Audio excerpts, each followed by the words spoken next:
Hello, Bigfoot enthusiast. Scott here from Squatch America. And Hannah, the domestic goddess inside the paddy wagon. Oh boy, we got a great interview going today. And you'll be very happy to know that I won't be talking a whole lot. After last week, that was just a little much for me, and probably way much for everyone else. Yeah, we got some comments. I couldn't keep up. Okay, so anyway, so you ready to get into this? I am. How about you? Here we go.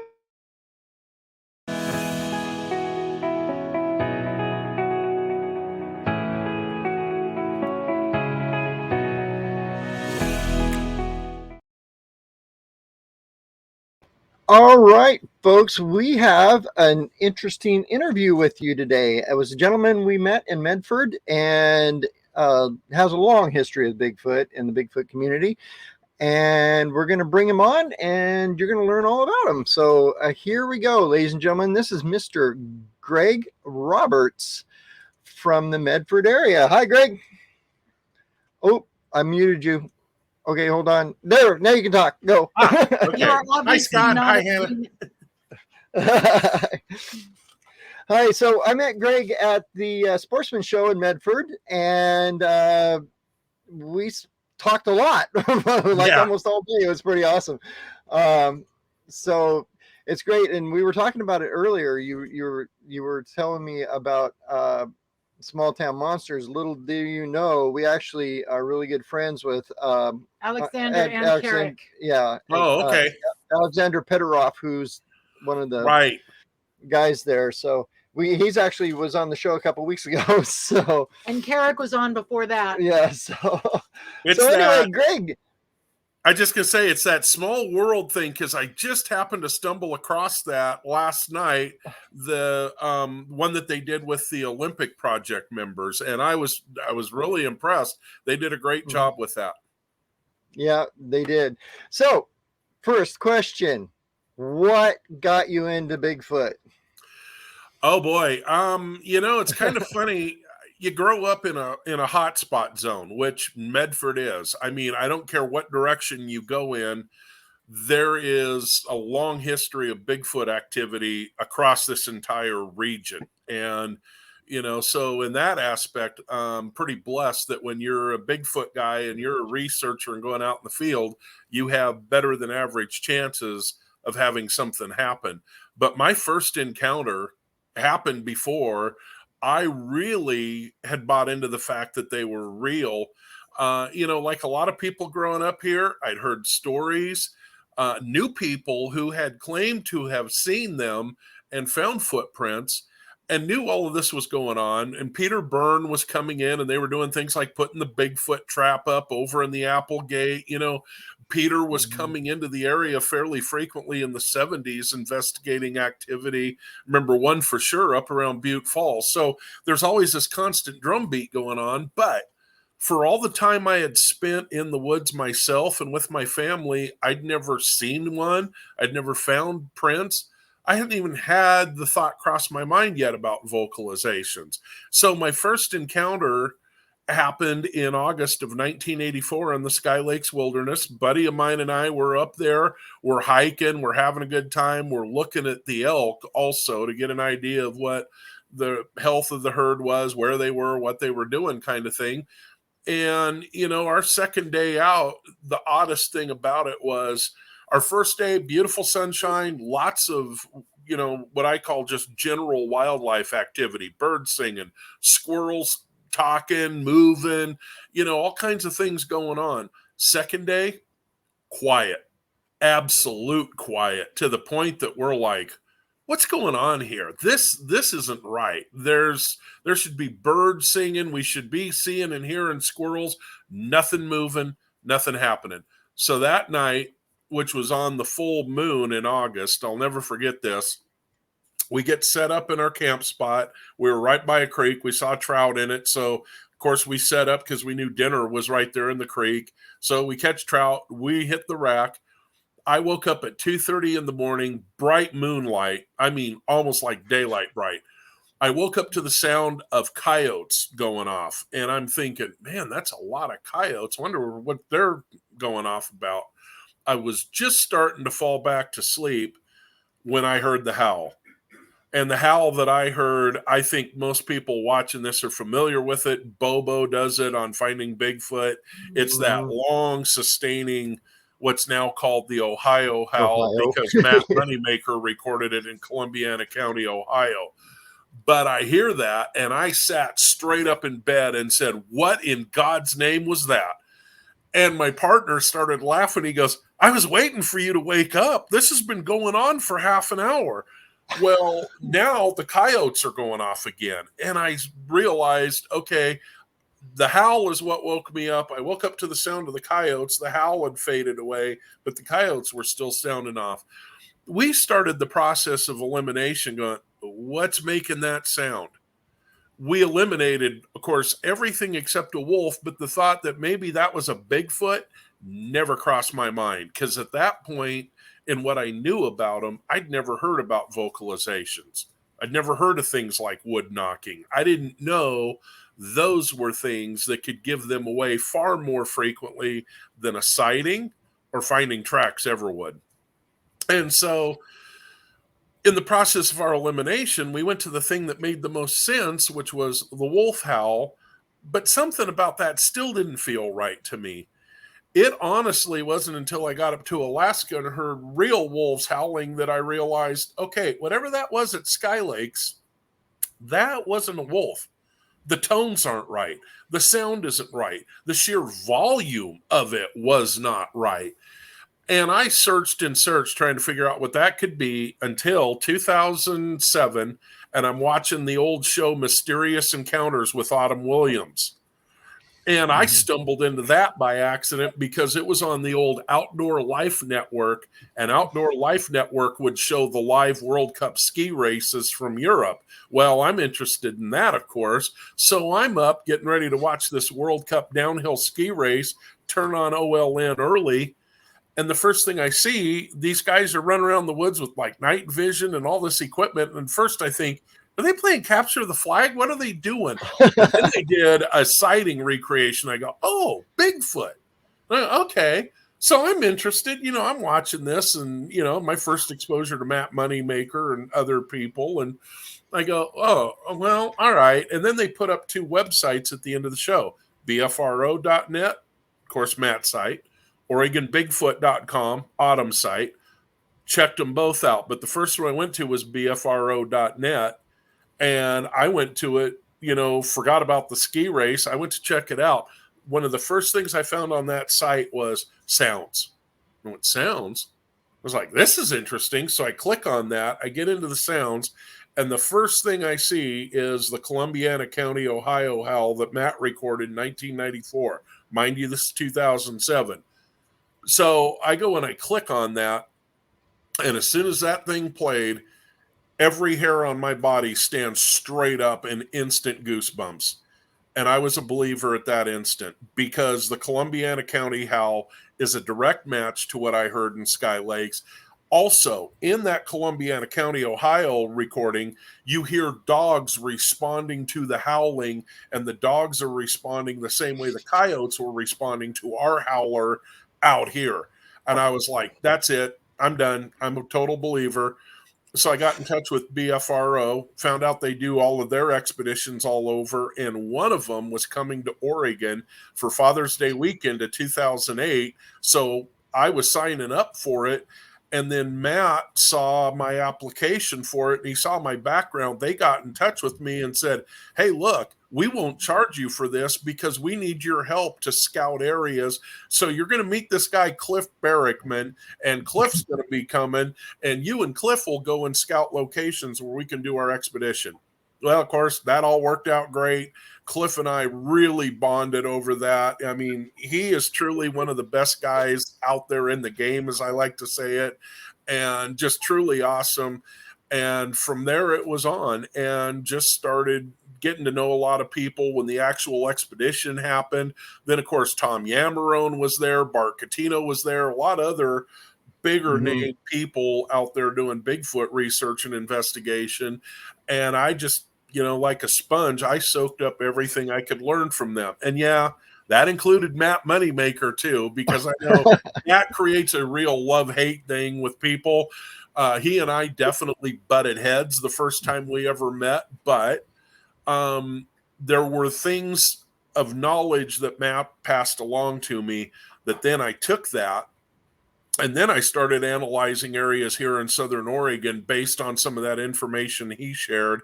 And I did in 2008 wind up, actually fall of 2007, if I can back up, found an area that it was like, okay, this has all the hallmarks here. This is where I need to be concentrating on.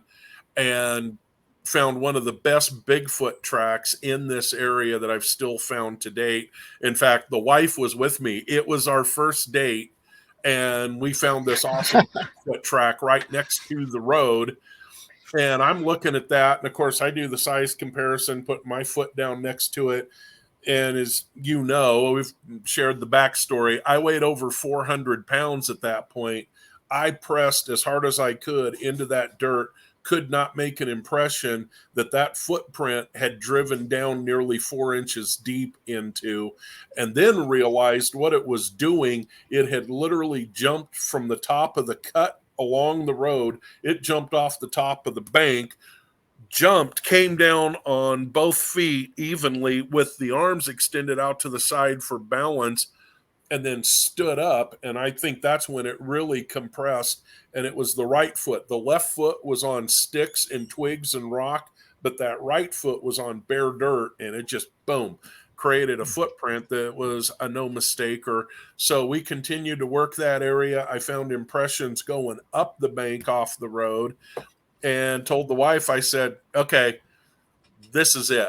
And started working that area as hard as I could. And then over the course of time, started to develop trust and rapport with that family group. They took their time to size me up, figure out, okay, what's this guy all about?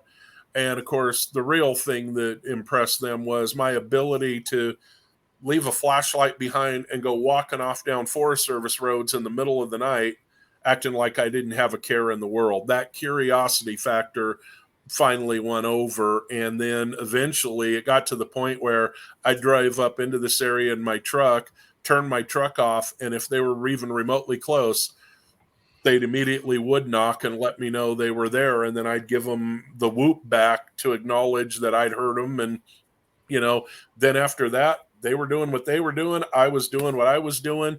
And honestly, that's kind of what I'm out there to do. Learn from them, figure out what they're doing, try and pick up on their communication.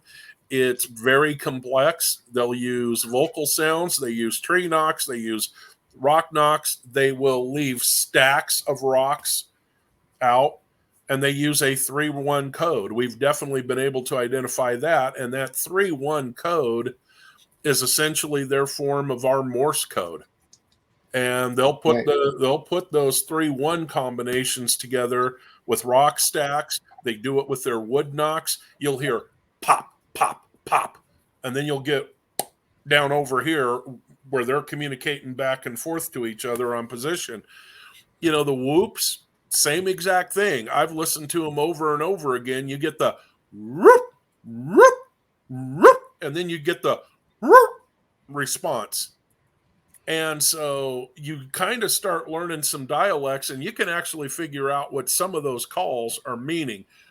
I am fully of the belief now that Columbiana County howl, as we refer to it, what that actually is, it's a rally call. And it's typically done by the dominant male or the number 2 male in the family groups. And it's a way to cover a lot of distance with sound to get everybody pulled together. And I'm positive that's what they're doing. That's the purpose behind that sound, because it carries so long. The longer they do it and they draw it out, it really has a lot of carry power. You hear it over a long distance. Yeah. I just recently, a friend of mine down in Texas who was actually doing some investigation in Alabama, ran across a guy named Flat Rock Booger, actually, who had did some recordings, and he was playing the recordings back on this guy's YouTube channel, and I was listening to him, and I'm like, holy crud, that's the Klamath scream. And we heard, and it was almost identical. I mean, it was a little bit different, but you know, that Klamath scream that, you know, we talked about that, but I found this was just recent in Alabama, another one that had the almost exact same sound, and I'm wondering what that means. I mean, you told me you thought it was just a pissed off Bigfoot, but yeah. Oh, that Klamath, there's no doubt about that. And I just watched something where some guy tried to claim that was a coyote.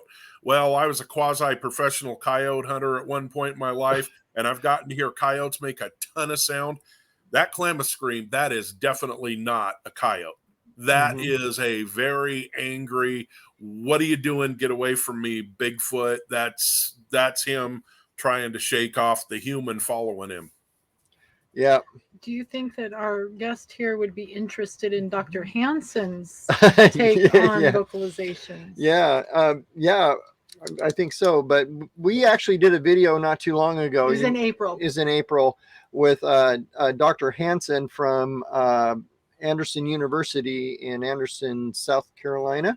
Okay. And he's actually a vocal professor. He teaches choir and vocal and stuff like that, and he knows sound basically. And we were playing some of these, and we played the Ohio sound from for him, and he listened to it, and they did what's that called, the histogram or whatever, spectrograph analysis on it. And he said this is a creature that has 3 folds in the vocal cords. Humans have 2. He said this has to have 3 to make that sound. So I thought that was very interesting. Yeah. Yeah, and you know, it's the use of those spectrographs, those analysis. You know, we've been able to also figure out other things that have happened that people have reported. For example, they're hearing vocalizations, but they describe the sound going through them and they can actually feel it. Well, spectrographs have revealed why that is, because of the infrasound component. And that's another reason why I'm sure the Columbiana County, the Ohio type howl, the infrasound is embedded within that, and so it projects and carries as well. And so people describe that feeling of being zapped or whatever. I think that's actually more that infrasound capability that they have. I mean, they're not alone in that. Elephants have it, hippos have it, crocodilians have it, big cats have it. There's things that use infrasound.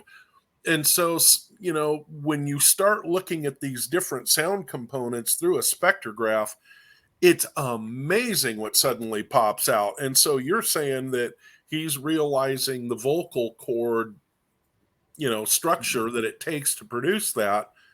It's beyond what we have as humans. Right. And, you know, that's pretty incredible when you stop and think about it. Yeah, it is. And do you know what? It's kind of interesting. We just did a investigation. We're actually over in Florence, Oregon right now. Okay. And we did an investigation a couple of days ago where we were following up on a report. And this gal said that she had a dog with her, and the dog, when they first saw it, she thought it was a guy a long ways away, right, coming towards her on a sand dune, and it was walking like halfway down the ridge, so it wouldn't conceal itself in the on the ridge top. You know, it wouldn't silhouette itself, so it was staying down on the ridge, coming down towards her.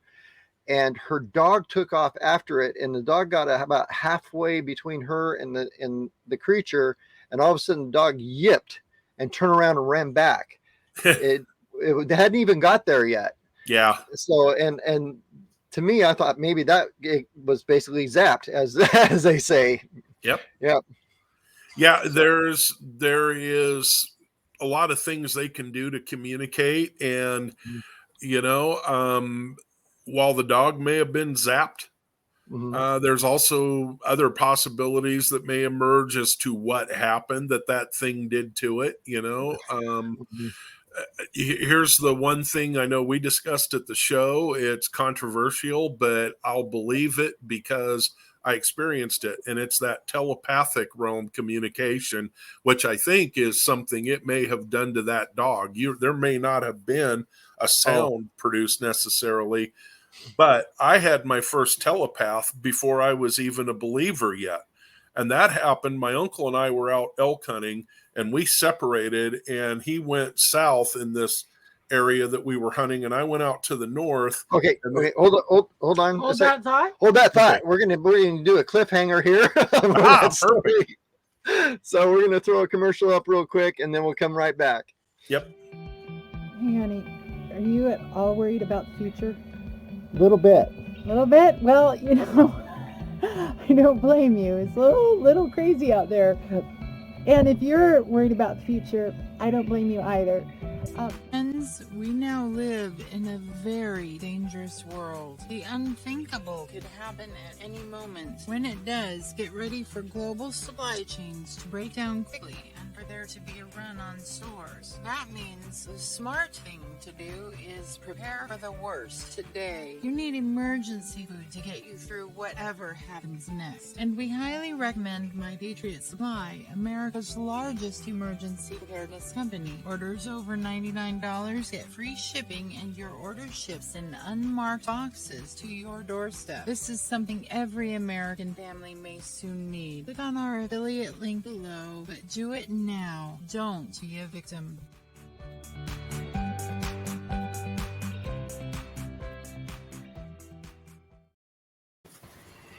Well, welcome back, everyone. Before we continue this absolutely scintillating, hey, I had to get a big word in sometime. Yeah. Before we get back to the scintillating interview with Greg Roberts, I just want to remind all of you that we are now also on Rumble. So make sure that you click our link below, go to rumble.com, subscribe to us there in case something happens to this platform. We got you. Okay. All right. So now back to y'all. All right, Greg. So you were talking about Something else that zapped the dog. Could have zapped. Right. The dog and your experience with the mind speak. Yeah, this, again, this is before I'm even a believer. So I'm out hunting with my uncle. This is November, so really cloudy, gray, overcast day, but a perfect day for elk to be on the move. So we separated. I'd gone down by this creek, and I'd followed the creek up a little way, and then I noticed this awesome trail coming down off this little draw or the ravine down into the creek. And I went, okay, that's getting a lot of use. So I think I'm going to go up that. So I go up that trail. As soon as I got to the top of the ravine, I see this tree that the top's twisted out.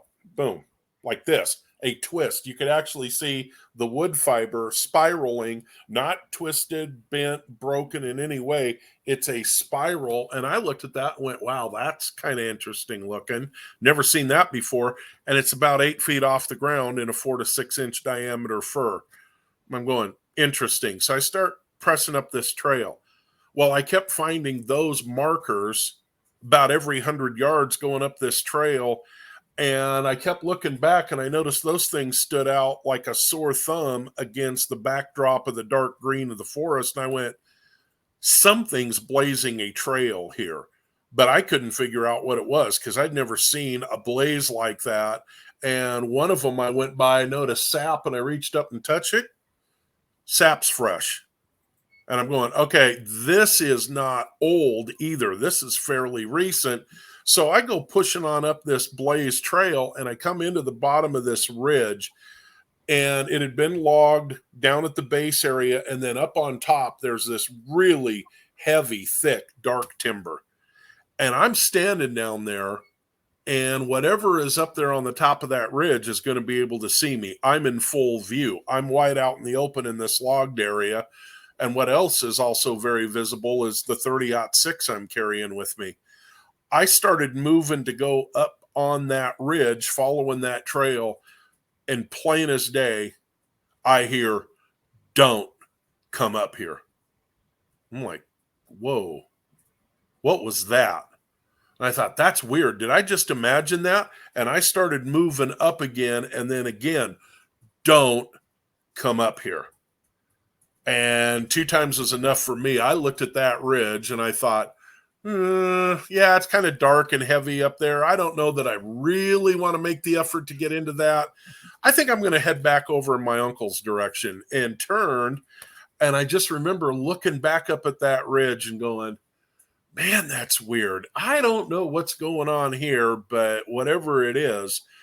And I honestly really didn't know what to make of that. And then I happened to mention that in 2008 at the BFRO expedition to a guy by the name of Richard Hucklebridge. And Huck was the first one to just look me right square in the eyes and say, you got telepathed.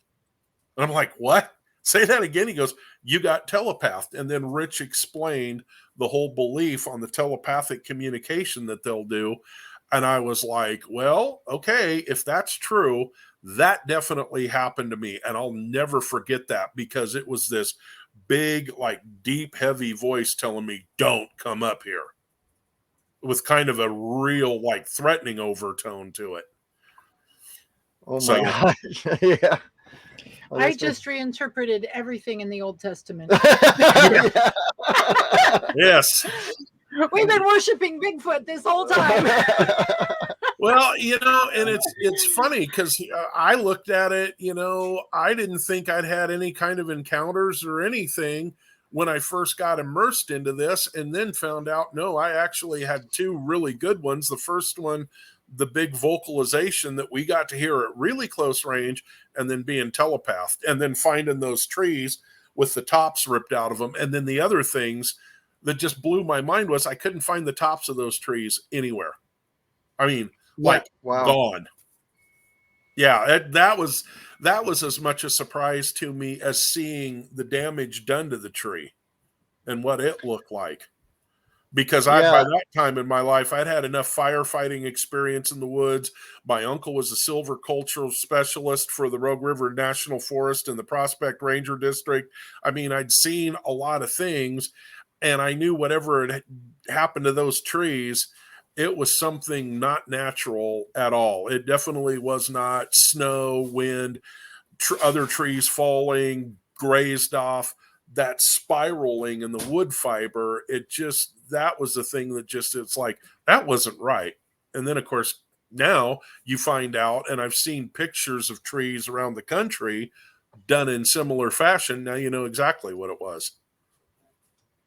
Yeah, we had my cousin and I actually in Maine found a bunch of tree tops laying almost like in a star pattern on the ground. Wow. We couldn't find where they came from. That was the weird thing. I mean, there was no trees broken off near that. Yep. And we looked for quite some time and walked quite a ways looking for where these treetops come, and we couldn't find it. But they were just all these treetops kind of laid in a circular, almost like a star pattern. It was kind of weird.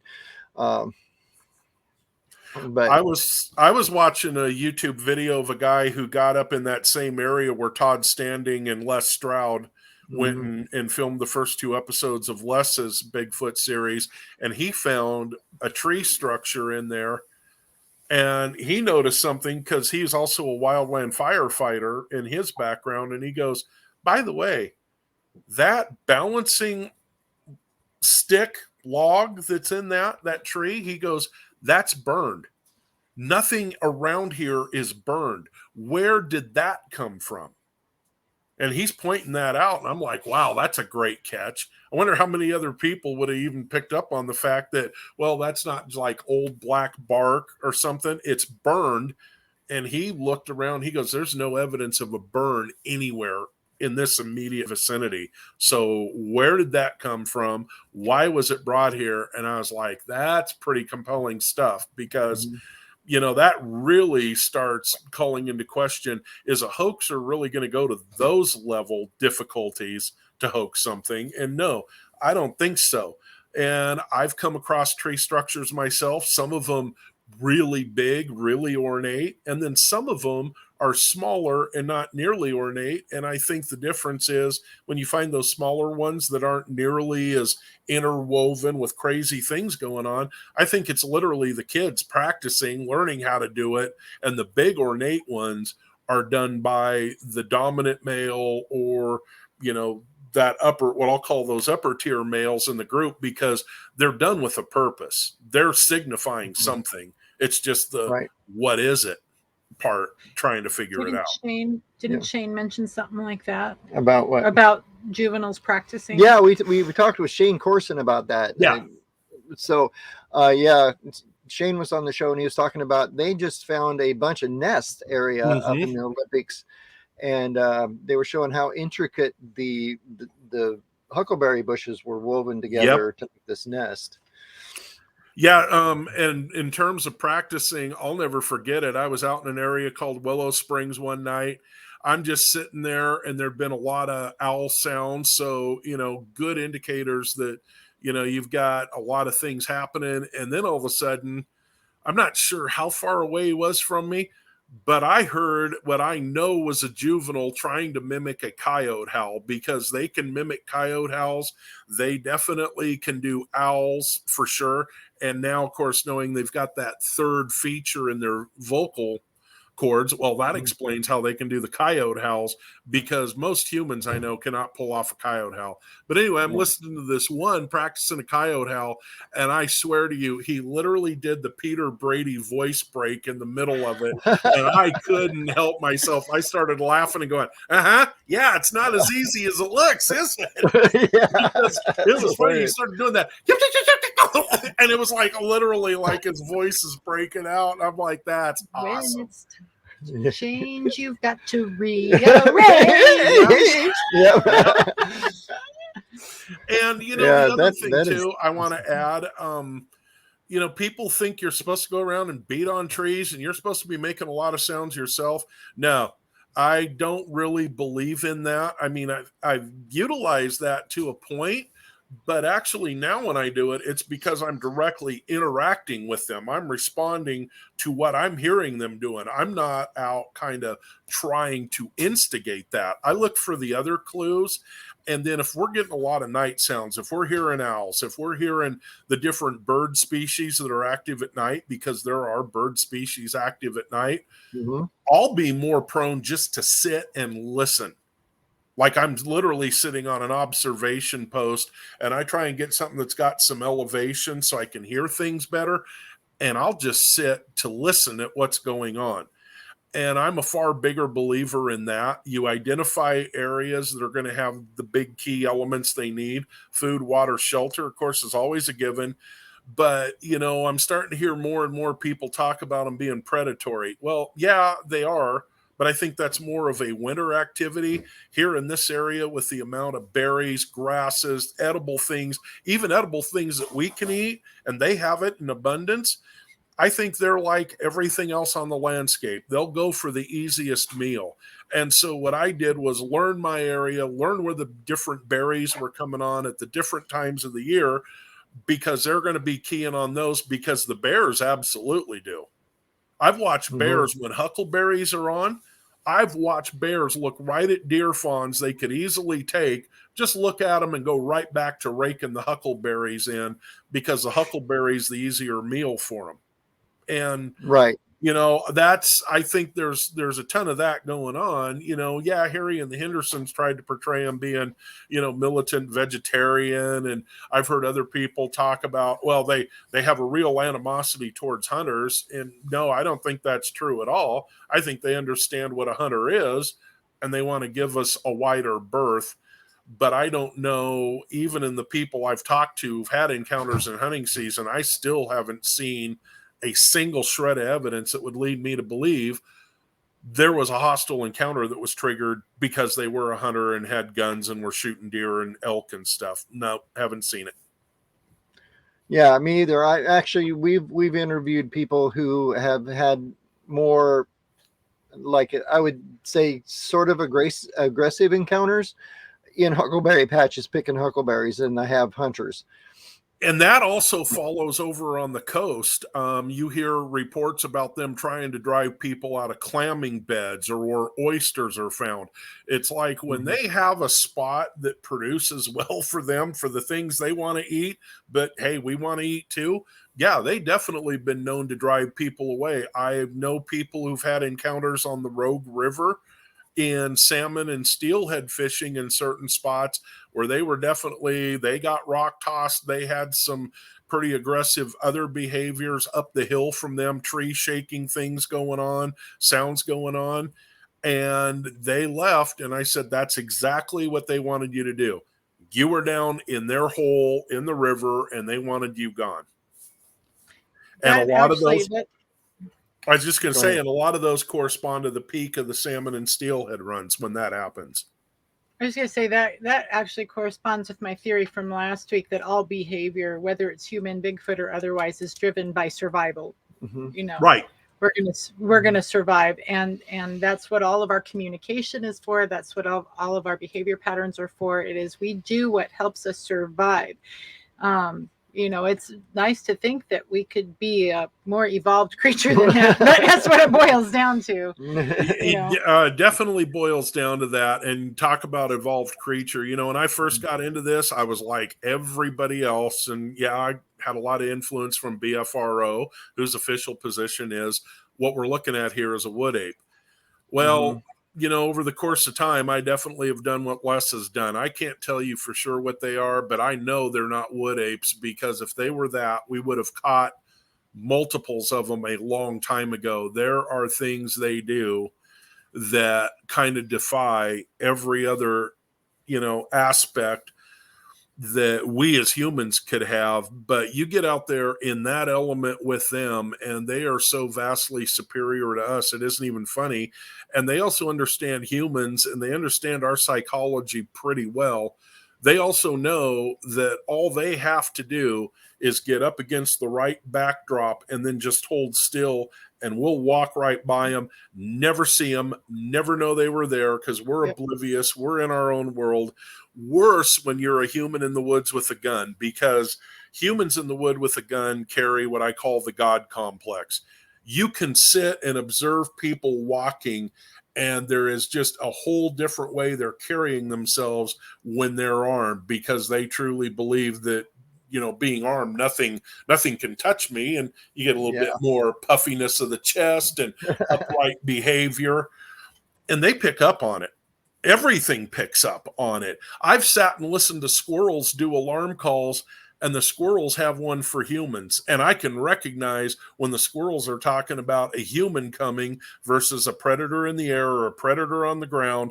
And the human one is real distinct. You just pick up on it, and you'll just sit there, because I've been sitting doing my observations, and people will come through, and I hear the squirrels alerting on them first.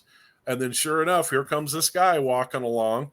And like I said, you pick up on the differences in how humans walk when it's hunting season, when they're armed, and sometimes when they're not in hunting season and they're still armed. You definitely pick up on it. The non-armed person is definitely, there's a lot more of this going on. They're attentive to every single thing happening around them. They give you tells that say they're feeling insecure here in their core. Yeah. You know, we did an interview about the huckleberry patch and about the people being run out of it. What happened to them is they had a stump thrown over their heads. Whoa. And they left, and we actually got back into that area just days later, and we did a night investigation in that huckleberry patch, and we didn't have anything. Well, I can't say we didn't have anything happen to us, but what I did have is something I had never heard before. And then later on, I kind of figured out what it was. We thought it was almost like a drum roll, but it was chest slapping from the woods. And there was an elk that I was watching with my night vision. And the elk was just kind of feeding along. We were sitting quietly, and it was on the edge of the opening. And that chest slapping happened. It looked up, looked in that direction, then turned around and left. Whoa. So makes you wonder if Simba is really, because I'm thinking that, So we're going to stop right now. We've got bills to pay. So one more commercial. Have you ever wondered how Bigfoot research pays for itself? I'll bet it's all those government grants that the POTUS is giving out to Bigfoot researchers, isn't it? Yeah, Oh, that's it. Yeah. No, No. Bigfoot research doesn't pay for itself, but with your help, it can continue to go forward. And here are some ways that you can support Squatch America directly. Number one, YouTube. You're on our YouTube channel right now. And it helps us. It really does. If you like, subscribe, and comment and share our videos. If you can do all four of those things, it takes 2 seconds. You can even go back and watch our videos. Put them on the background. Just let them run on your phone in the other room. It doesn't matter. Hit one of the playlists. And that actually helps us a lot. You'd be surprised. And you don't have to comment just once. No, you can comment several times. Yes. And secondly, you can join our page now. There's a button right below that you can click, and it says join the content, and you will get exclusive content from us that we do when we're traveling. Another way that you can support us is by going to patreon.com/Squatch America, and you can join either one of our membership tiers, either the Squatch Americans or the Inner Circle. Mm-hmm. Inner Circle sounds like a government secret society. It is. Oh.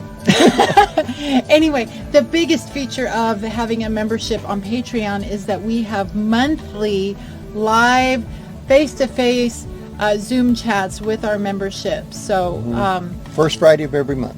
generally speaking, Generally speaking. sometimes if a holiday interferes, well, we like our holidays too, but those are the biggest things. And also Patreons specifically get a sneak peek of all of the new research that is coming our way.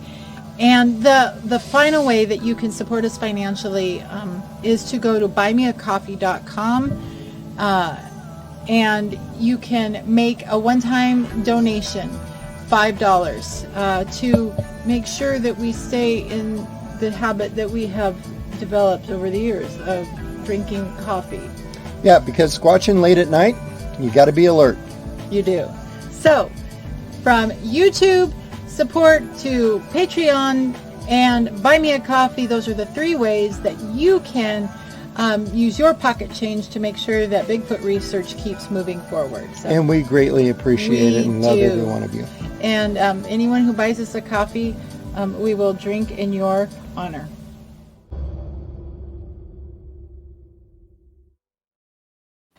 All right, so we're back. Oh, and to clip onto that a little bit, we are actually, if you're on Patreon with us or in joined our YouTube group, or also on our Facebook page, we have a private group, Squatch America private membership group. We are actually headed out of, when we leave Oregon at the end of April, we are actually headed down to Falk, Arkansas, and we were going to let you guys know where we're going to be at. If you want to meet up with us along the way, we're going to be spending a weekend in Falk, Arkansas with Lyle Blackburn and Craig Wooheater, where we're going to be doing some Falk, Arkansas Bigfoot stuff.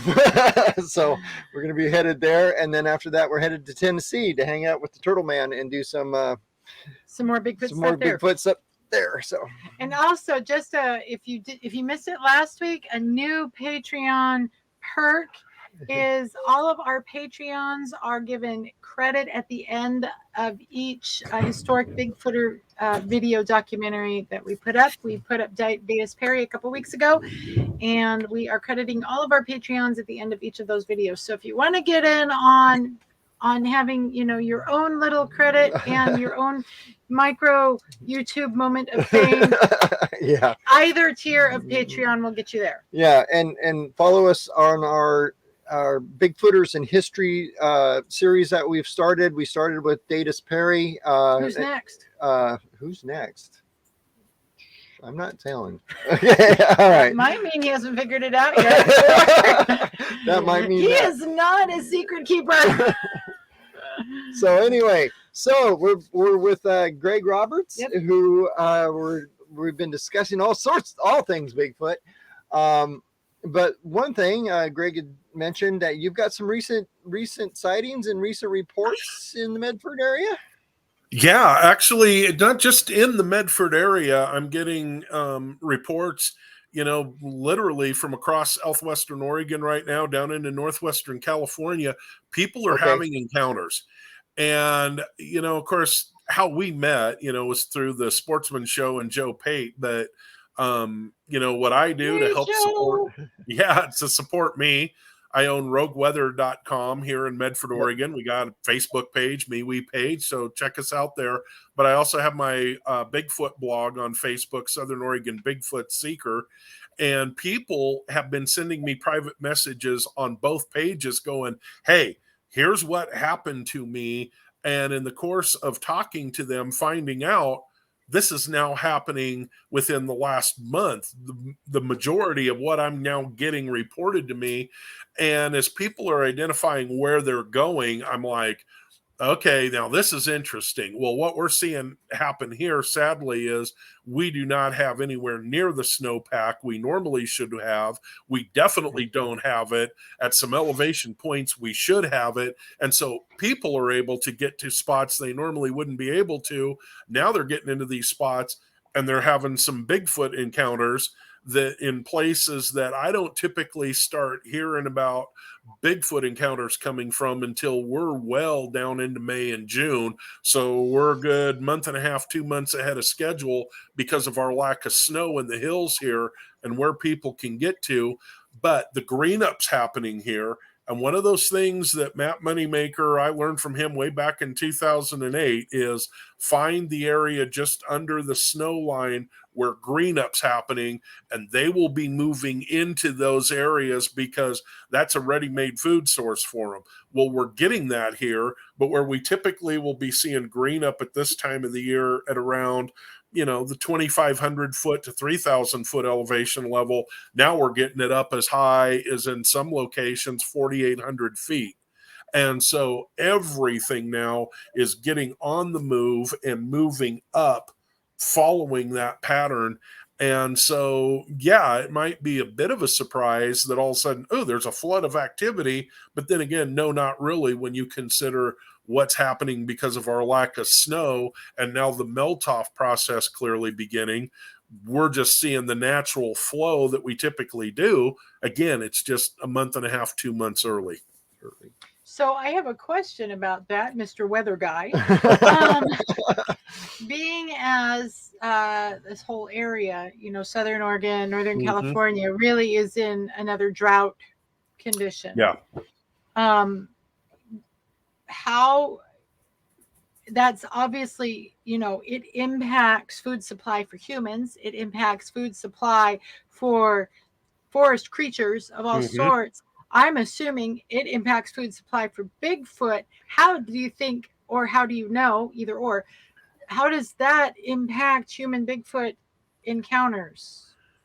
What it tends to do, the biggest thing is the berry crops do not become nearly as abundant and plentiful when we're doing the kinds of things we're doing right now with our weather. We definitely see that with bears. It definitely brings bears into closer contact with us, more garbage can raiding, livestock depredations, things of that nature.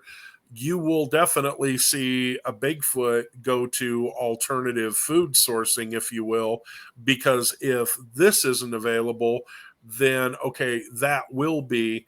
And I think you'll see them get to more secondary type sourcing. And in this case, yeah, it might make them more predatory on deer and elk because they just don't have the plant-based sourcing they would normally have or the grasses they would normally have to draw upon. I think it becomes a bigger deal as we get into the summer. Right now in the spring, yeah, there's going to be an abundance of it, but later in the summer, as things really dry out and the berries don't have the kind of crop they would typically have, that's where you start seeing a lot of secondary things happen.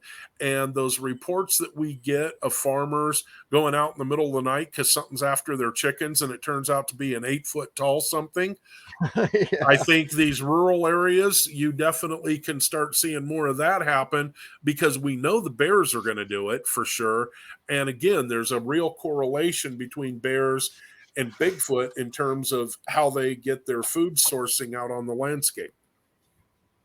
I think that'll be important that we tell our people up in the Richland halfway areas to keep us in the loop when we're gone this summer. Right. Yeah, because we've actually on I have something I've noticed over the years of me taking reports is on drought, more drought times like we're having right now. We actually have run across a lot of apple orchards that are being raided and things like that.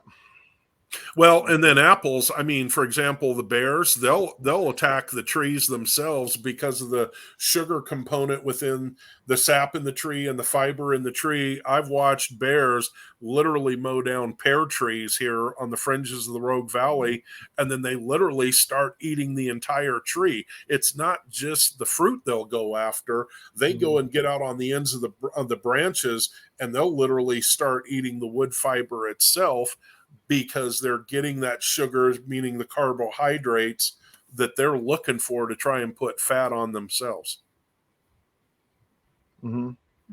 Yeah, exactly. Yeah. And, you know, something, actually, I've discussed this with Jeff Meldrum, and Jeff seems to think that the Bigfoot, since they have a longer body cavity than what we do, a longer mid torso area, that they have a longer digestive tract than we do, so they can actually eat rougher foods than we can and still get the same amount of nutrients, you know, out of it. I just recently discovered that pine trees are edible by humans. So if they're edible by us, they're edible by them, you know, for them too. Not that I'm going to go out and start chewing on a pine tree, but yeah, old Yule Gibbons, that was one of the things I remember coming across reading some of his stuff was, you know, how to live when seemingly nothing around you would support your life. And he runs down through it all. And there's definitely, he talks about pine trees and the parts of them that are edible when you're finding the cones, the seeds. Well, you know, I think now everybody, like pine nuts, everybody's aware of them, you know, so it's pretty interesting. You can brew tea out of pine needles. Right. Yep. And there's all kinds of books and information out there on how to literally live off the landscape if you had I'm reading one right now. I'm turning into a regular Carolyn Ingalls. Well, you know, and I hate to say it, but you know, we're one big major natural disaster away here in the Northwest from literally having to live as primitive as it gets, because everything else is going to fail. And you hear a lot of discussion from Oregon State, Washington State, California about the big one, that Cascadia subduction zone. One of these days, that thing is going to break because it's overdue for it. And when it does, every bit, what I'm going to call modern convenience, every bit of it is going to be gone in a blink. Yeah, that's why in March we're going to Falk. Yeah, but you know, you're going to a legendary spot, and of course Blackburn's as good as it gets on that area, and of course Legend of Boggy Creek, although it was funny, that was not the first Bigfoot movie I ever saw. I actually blundered into the first one I ever saw on YouTube the other night. Oh my goodness, that thing is so terrible. What is it? The Legend of Bigfoot, and it came out in the mid 70s, and they had the Three Sisters Wilderness standing in for British Columbia. And it was funny because I recognized every single spot they shot that movie in, because I used to be in the Three Sisters Wilderness all the time when I lived in Bend, either for fun or firefighting purposes. And it was like, I know exactly where they're at. I know these little lakes. I know all of this. It's like, and it's this not is so Canada. Yeah, definitely not Canada. And you can't disguise what those Three Sisters look like. They're very unique mountains. Right. They are. Well, I hate to bring this sad thing up, but we are 5 minutes out from the top of the hour. So it is time to wrap up. Any last things you want to leave us with? Anything that you really want to say that we didn't ask you or that we talked over you for? You know, I think the big thing for everybody to keep in mind, this is especially for the skeptics. Scott and I were talking at the show. Our common background with the natives, the first peoples in North America, ought to really be significant to everybody. They all have a name for this thing. They will call it different things, but they all have a name for it. They all describe the exact same creature. All the tribes that do totems have multiple totem icons to indicate Bigfoot, and sometimes doing Bigfoot behaviors like whistling.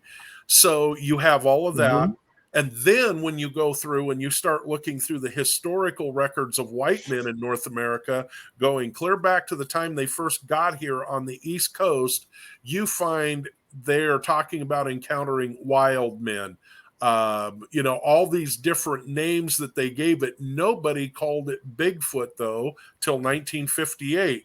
But when you start going through and you start analyzing what they're talking about, what they describe in terms of the physical being, it's all the same thing. It's just gone by different names until 1958. And now pretty much it's Sasquatch and Bigfoot. And yeah, the internet's been a huge help, but literally almost every single part of North America and Canada, you're going to have some level of Bigfoot activity happening within all regions. Now, certain regions have more. Now we've identified why. The rainfall thing is a big component because rain produces more of the things that they like. Denser cover, more abundant food choices, better temperature ranges for them, because let's be real, walking around with all that hair and all that size generates a lot of body heat. So just being comfortable, those more real temperate rainforest climates like the Olympic Peninsula, all through the Coast Range, all the way down to California, and then west to the Cascades, those are the kind of things you look for. And they're present across the country. That's true. Then, like in my hometown, I grew up in the Blue Mountains. So if you're familiar with them, that was, in fact, I had my first Bigfoot sighting 15 miles south of where Freeman had his. So, but there's something that we just recently did. You were talking about the Native Americans, and of course, that's near and dear to my heart. Every time we travel somewhere, we try to hit like Native museums and stuff like that. And just last week, I don't know if. I hit a museum. Looky. Yeah. I know exactly what those are. Yep. Yeah. Real quick, Scott, did you guys get a chance to get to Painted Rocks yet out there by Silver Lake in Northern Lake County and see the petroglyph I was talking about? No, we didn't. Okay. But I've got a put few that days on your left. list. Okay. Yeah. So real quickly before we go, you talked about, them talking about wild men, and this brings up something that we just kind of briefly hit our chat during the live show last week when we were talking about the evolution of intelligence in humans versus the evolution of intelligence in Bigfoot, and it was fun. It was a fun show. But so some of our people, our theory is that Bigfoot is another Homo species, not Homo sapien, but another Homo species. So similar to human beings, not quite, not the same. Some people think that they are Homo sapiens, just adapted to forest life. What's your take on that? Well, again, I'm back to searching for answers on that myself, because it's easier for me to say what they're not than what they are. Because I've had the chance to see some of the adaptations that they have come into play that I just, again, if I'm back to agreement with Les, if they're just simple wood apes, we would have already captured for sure one, probably multiples. Yeah. There's something else going on. They definitely have adaptations and abilities that make them so superior out there to us. Their ability for picking up on electronics, for example. I know they're picking up on electromagnetic fields. I'm positive of it. I'm working to being able to conduct an experiment on that myself in the near future, and we'll get back to you as I let you know what happens directly with me. That could be very That'd interesting. be really cool. In fact, I just saw there was a recent report on howtohunt.com. I don't know if you're familiar with that. It's a YouTube channel. He reads Bigfoot reports and stuff, but there was actually it was a university study, and they seem to think that there are some animals that the IR from trap cameras or trail cameras look like a freaking spotlight Yep. to most animals. So Well, yeah. you watch things like deer, and I'll just say this in closing real quick. Deer will turn and look at a game camera. Just about every animal I know will look at them. Bears attack them. They know they're there. They see them. They pick up on them. Yeah. So if they're doing that, Yeah, you exactly. know that a Bigfoot's going to as well. Mhm. Gosh, we're so sneaky and incognito. Yeah. I honestly think humans are some of the most bumbling things on the planet. You know, Oh, we boy, bumble yeah. around. Yeah, I would love, honestly, when you mentioned the squirrels having a different chatter when humans come in. It's like I would just love to know, or maybe I wouldn't. But it's like, hey, here come Beavis and Butthead again. Yeah. Well, it's You know- a very sharp call, so you can tell they're very concerned, and I think they just pretty much figure if it's a human, it's got a gun and it's a threat to me. Yeah, exactly. All right. So, well, as always, thank you so much. First of all, Greg, thank you for being with us. This You was bet. an My pleasure. awesome, Thank you. awesome conversation. And we'll have to have you back. Yeah, we will Soon. definitely For sure. let us know when you've got an update. We'll bring you right back. But everyone else, thank you so much, as always, for being with us this week. And for supporting us as strongly as you do. We're sad that we couldn't be with you live, but we will be back live next week. And in the meantime, please remember that our job is to investigate the unexplained. Not to explain the uninvestigated. So you keep watching, and We'll keep squatching. see you next week. Bye-bye. Bye.